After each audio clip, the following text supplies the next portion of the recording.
Assalamualaikum warahmatullahi wabarakatuh. Anak-anak, berjumpa lagi dengan Bapak. Kali ini kita akan membahas materi pembelajaran biologi kelas 10 mengenai virus. Mungkin anak-anak sudah tahu ya, sebelumnya pernah mendengar istilah virus ini. Mungkin pada saat ini kita mengalami namanya pandemi virus. Virus yang kita hadapi pada saat ini adalah virus COVID-19 atau coronavirus disease 19. Jadi sebagai pendahuluan ya, virus ini adalah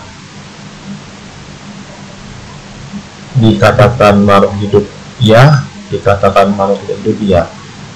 Jadi dia digolongkan tersendiri, tidak termasuk dalam klasifikasi makhluk hidup yang sudah dijabarkan seperti beberapa waktu yang lalu. Jadi virus ini memiliki kerajaan atau kingdom tersendiri. Baik, lebih jelasnya silakan simak penjelasan materi yang Bapak sampaikan berikut. Adapun tujuan pembelajaran kita, setelah mempelajari bab ini, peserta didik diharapkan dapat mendeskripsikan ciri-ciri dan cara replikasi virus dan dapat menjelaskan peran virus dalam kehidupan. Pertama, sejarah penemuan virus, yaitu pertama percobaan Adolf Meyer pada penelitian virus. Jadi pertama kali Adolf Meyer ini meneliti virus pada tanaman ya, tanamannya yang kita kenal yaitu dengan tembakau. Jadi pada saat itu tembakau berpenyakit ya. Itu tembakau mengalami penyakit daunnya ya, seperti layu. Kemudian daun yang berpenyakit tadi dihaluskan, ditumbuk, kemudian diambil ekstrak daunnya. Ekstrak daun tembakau yang berpenyakit tadi kemudian disemprotkan kepada tanaman tembakau yang sehat, dan ternyata tanaman tembakau yang sehat ini juga mengalami sakit ya, berpenyakit. Itu yang pertama. Kedua, ada juga percobaan oleh Dmitri Ivanovsky pada penelitian virus, hampir sama kayak Adolf Meyer tadi ya. Daun tembakau yang berpenyakit dihaluskan, kemudian disaring, ekstrak daunnya menghasilkan filtrat. Perbedaannya atau hasil filtrat atau hasil saring, kemudian filtrat tadi disemprotkan kepada tanaman tembakau yang sehat, dan kemudian tanaman tembakau juga menjadi sakit. Jadi kedua ilmuwan tadi menyimpulkan bahwa daun tembakau ini ada sejenis makhluk yang membuatnya menjadi penyakit. Kemudian yang ketiga ada Wendell Stanley ya. Beliaulah yang menemukan sejenis virus yang terdapat pada tembakau tadi, yaitu namanya adalah Tobacco Mosaic Virus atau TMV. Ini berikut gambarnya, yang mengandung protein dan nukleik asid atau asam nukleat. Jadi Wendell Stanley ini mengkristalkan partikel mikroskopis yang menyerang tanaman tembakau yang kemudian diberi dengan nama Tobacco Mosaic Virus atau TMV. Jadi disimpulkan oleh Wendell Stanley bahwasanya tembakau yang berpenyakit tadi rupanya daunnya layu disebabkan oleh virus TMV ini. Jadi awal mula sejarah penemuan virus adanya virus TMV ini ya pada daun tembakau. Berikutnya ciri-ciri virus. Yang pertama itu bersifat aseluler atau tidak mempunyai sel. Kemudian berukurannya sangat kecil, yaitu sekitar 20 hingga 300 micron.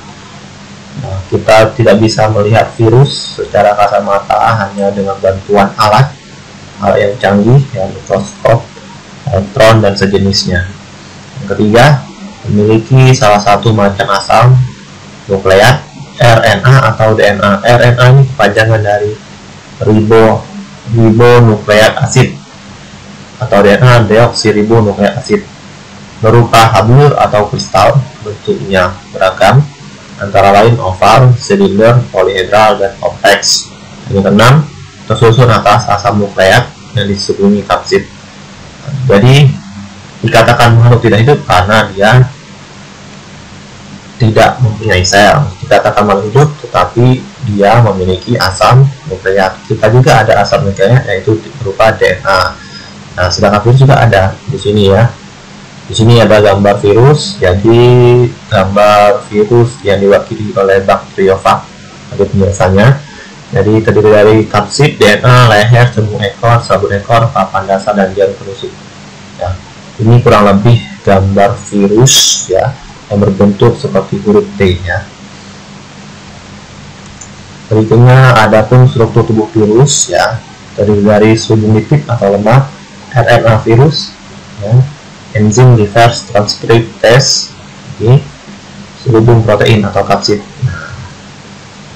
Berikutnya bentuk-bentuk virus, ada virus herpes, ada berbentuk seperti berlian ya, ini Parvoviridae, Poxviridae, berbentuk seperti bulat, Adenoviridae, Iridoviridae ya, inilah beragam macam. Jadi bentuk virus tidak mesti bulat, ada juga segi 5, segi 6, panjang, bentuk huruf T seperti yang tadi ya, dan macam lainnya ya.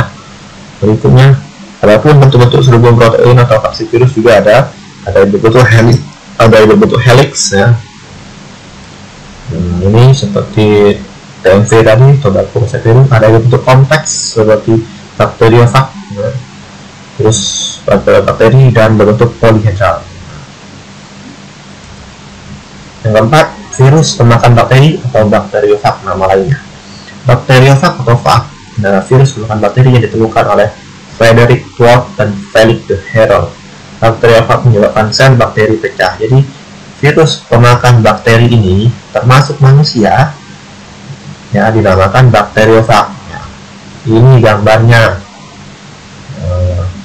gambarnya 2 dimensi, ini yang hampir 3 dimensi, yang ini lebih jelasnya. Jadi kurang lebih bentuknya seperti serangga ya, yang mencengkram, karena tadi ada jarum penusuknya ini dan kaki-kakinya. Oke. Yang kelima itu berkembang biak virus atau cara virus bereplikasi atau cara virus bereproduksi. Dikatakan dia makhluk hidup karena dia mampu mereproduksi sendiri, tapi virus mampu berkembang biak kalau ada inangnya ya. Jadi dia tanpa inang tidak bisa berkembang biak. Inangnya bisa berupa hewan, manusia, bahkan tumbuhan. Yang kebanyakan adalah makhluk hidup. Jadi pada perkembangan virus ini ada 2 cara menginfeksi bakteri, jadi secara litik dan lisogenik. Bapak jelaskan sedikit. Jadi virus ya, yang pertama tadi mulai di sini sudah mulai. Bakteriofag ini sebagai diwakili oleh virus ya, melekat pada bakteri. Virus ini menempel ya. Kemudian dia menyuntikkan DNA-nya masuk ke dalam tubuh bakteri, ke sel inangnya. Kemudian DNA tadi ya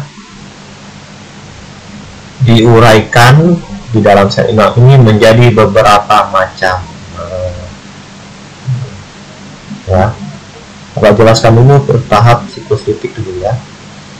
Nah, jadi berulang lagi untuk siklus secara litik, yaitu bakteriofag menempel pada sel inang pada bakteri, kemudian menyuntikkan injeksi ya, nempel, absorpsi, injeksi, menyuntikkan DNA-nya ke sel inang, kemudian DNA-nya terurai menjadi beberapa banyak dan terbentuklah DNA yang baru menggunakan DNA inang. Jadi DNA virus dengan DNA inang yang bergabung membentuk DNA yang baru. Kemudian sel inang tadi ya menghasilkan protein fag dan membentuklah organ-organ tubuh bakteriofag.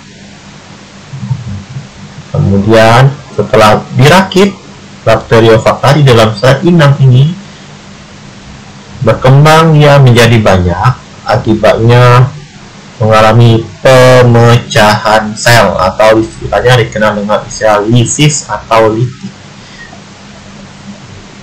Dan pada akhirnya terbentuklah bakteriofag yang baru dan pecah keluar dari tubuh inang tersebut. Dan seterusnya akan mencari sel inang lagi yang baru. Jadi untuk fase litik ini ya, dia memasukkan DNA-nya ke sel inang dan membentuk tubuh virus yang baru, kemudian lama-kelamaan memecah dan keluar dari sel inang. Jadi untuk yang litik ini istilahnya adalah ada pemecahannya, atau pemecahan menyebabkan selnya pecah atau lisis. Sedangkan lisogenik apa bedanya? Sama tahap 1 dan tahap 2-nya, bakteriofag nempel kemudian menginjeksi.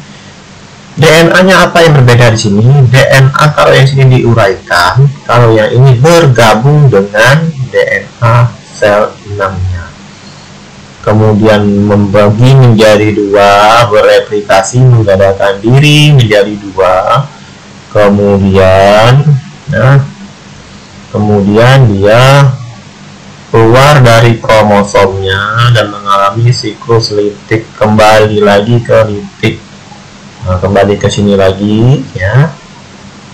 Kemudian membentuk lagi tubuh virus yang baru, pecah, akhirnya bentuk lagi virus yang baru. Jadi perbedaannya antara litik dan lisogenik hanya di tahap yang ketiga. Kalau tahap ketiga pada siklus litik ya, DNA-nya diuraikan, sedangkan tahap 3 pada ini DNA-nya bergabung dengan kromosom bakteri ya, menyisipkan lisogeniknya. Jelas ya, itulah kurang lebih. Jadi virus berkembang biak menggunakan sel inang. Tanpa sel inang dia tidak bisa berkembang biak.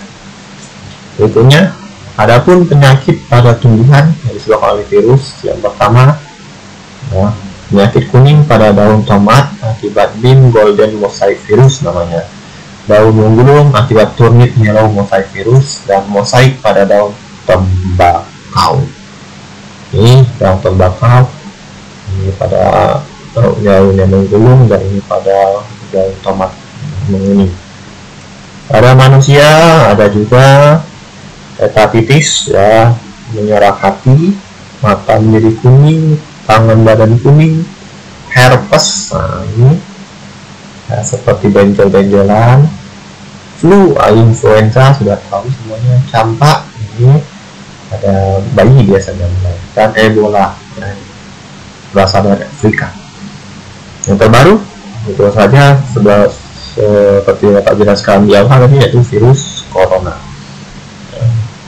Ada hewan masuk oleh virus, mungkin Anda tahu, flu babi ya, termasuk flu burung ya, cacar pada unggas ya, ayam, gen-gennya bental-bental, dan polioma atau penyakit tetelo ya, tetelo, ayam tiba-tiba teler ya.